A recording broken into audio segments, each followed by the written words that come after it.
international students must take classes in person if they want to be able to stay students. Or if they want to be able to stay in the U.S. Now, that sounds really complicated.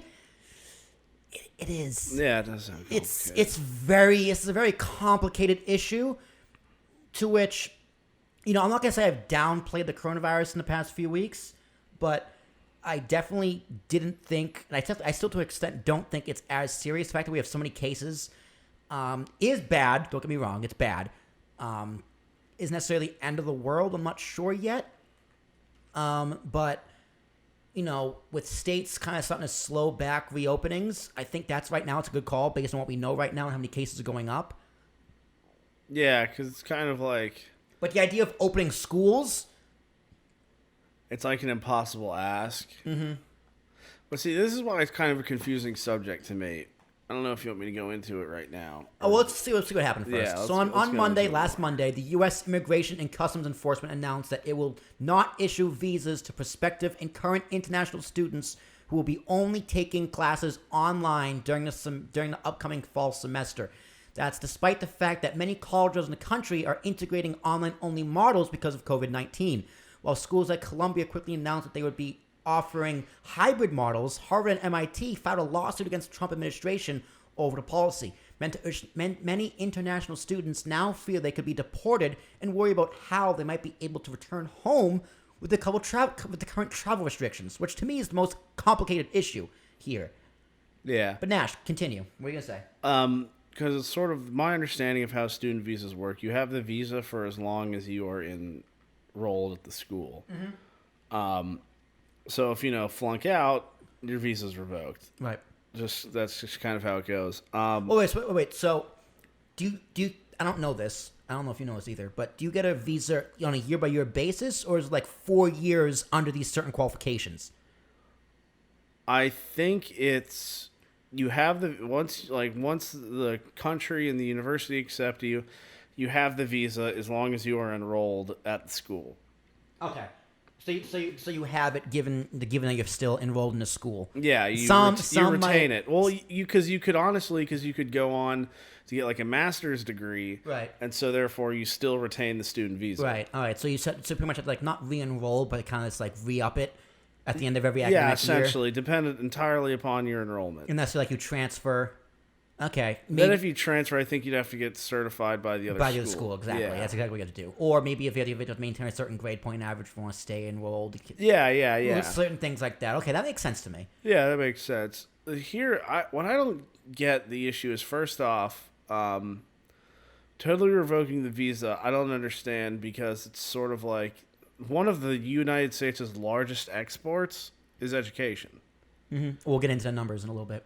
The education industry is huge for the United States, and it's stupid expensive, so if it's not good, people wouldn't spend money on it. But another thing is, I feel like there was such an issue with people trying to get back home in the whole pandemic. Yeah. So it's kind of like, I understand why you wouldn't want to leave if you would absolutely lose your visa. I understand that. That makes sense. But also, if you lose the visa and you're stuck here, wouldn't you want to get back home? Yeah. Right? And you just thought of this one, it's popped in my noggin. If things are so bad here, and cases are so bad here, and this really is the worst country to be in during this pandemic, wouldn't you want to go home where the cases aren't as bad, allegedly? Yeah, I would assume most people would, but I understand, because I don't want people to think I'm just like, yeah, send them back. I'm just saying, like, if I was in, what's a country? Denmark. Yeah, if I was in Denmark studying and I couldn't go back home because of the coronavirus and school was shut down because of coronavirus, I feel like I'd be cool with them sending me back home. Yeah. All right, so that's why it's kind of a weird situation for me, because I don't know, like, is it that bad? Yes. The totally removing your green card, not being like, okay, wait till the schools open up again. That's definitely bad. I understand that. I don't think they should have the right to totally revoke your green card or your visa. your school visa to stay over here. Yeah, well, they did say... But permanently hold it, I totally understand that. I feel like I would want to get the hell back home. Mm-hmm. Especially if I was in a place with ridiculous case numbers like ours. Yeah. Or Florida. So under normal rules, hit 15,000 yesterday, by the way, in a day. So under normal rules, international students are required to take classes in person and can only take a maximum of 3 credit hours, usually one course, online. So that is why they are threatening or stating that they have to either do it online or go back. With daily COVID-19 cases increasing in most states, some institutions have already announced that they will be foregoing in-person classes in the fall. Now, we can talk about that a little bit. Like, is it a little premature? Well, the fall is... No, it's not premature at all. The fall is in 2 months. September's and school goes back in 2 months. 6 weeks, you're back in school. Yeah, but schools aren't really opening, are they? Well, that's the thing. They're not. They're going to be online. That's what the university is saying. So ICE is saying, well, you got to get rid of your students then. Well, I know my sister actually is going to college this year, and she just graduated high school, and she actually is going to, like, the physical school. Yeah.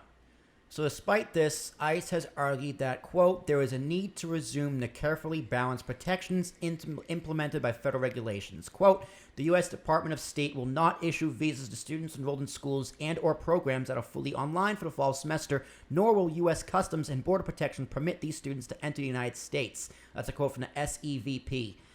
And again, continues to go on, quote, active students currently in the United States enrolled in such programs must depart the country or take other measures such as transferring to a school with in-person instruction to remain in lawful status. If not, they may face immigration consequences, including but not limited to the initiation of removal proceedings, which means deportation. If students find themselves in a situation, they must leave the country or take alternative steps to maintain their non-immigrant status, such as reduced course load or appropriate medical leave. So if you have corona, you're fine. Yeah. Because it's a medical emergency. That's ridiculous. Yeah, so it's like, let me go get coronavirus so I can stay in the country. That's absolutely insane. So, universities, this is not blindsiding universities, by the way, because they saw this coming. They have been asking for help from the government, from ICE, from these institutions. This is a quote from Lisbeth Burrows. Hope that's her real name, or his real name. Quote, what is just to me absolutely staggering is that we have been asking for this guidance since April. That's an executive with the Association of American Universities told the Washington Post.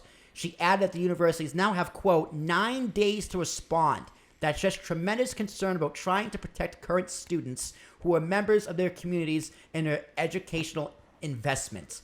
Well, here's... All right. Okay, so...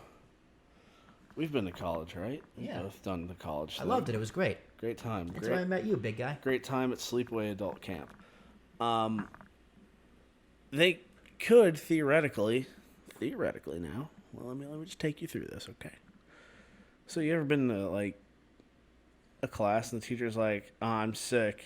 We're not meeting today. Do this thing. Submit it online." Yeah. Right? Yeah, you've done that. So they could just do that.